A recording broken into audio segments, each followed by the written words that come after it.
So at the beginning, as we said, when people are nailing the basics, it's the first day, it's the first week, it's the first month, and there's not yet a track record of performance or being able to show that you've done a good job at the role. Before that, before you have the proof of performance, there's only optics. And so a lot of the nailing the basics piece is around thinking about how you manage how you show up and how you demonstrate to other people that you're engaged, that you're excited, that you have the potential that you look for in new employees and people who will contribute meaningfully to the organization.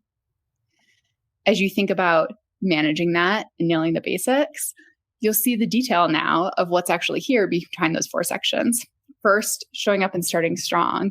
I believe someone said something in the chat like being on time. So be there when they need you. That's not about being there all the time, but it's about really understanding the rhythms of your own job so that if something really meaningful happens at 10 a.m., you get all the orders in, or there's a new delivery, right? Or you need to summarize what's happened all day at the end of the business day and send them out before the end of the day. It's about adjusting your schedule to be there when they need you and to be aware of that and showing up at the times the organization depends on you. It's also about dressing the part or not, right? Being really choiceful about your clothing, how you appear, what that projects to other people, and how they interpret you. There's not a right dress code for every single job that we should all be wearing in a uniform way, but there are things that are specific to particular jobs, whether they're because of safety, whether they're because of client expectations, right? And so it's thinking about what does the way that you present communicate to other people, and how do you do that in a way that is both intentionally choiceful about what you project and authentic to yourself. Next is bringing the right tools for the job. Every job is different, but reflecting on what's actually required. How do I bring that? How do I have not only the right tools for me in terms of I have physically the things that I need, computer, right?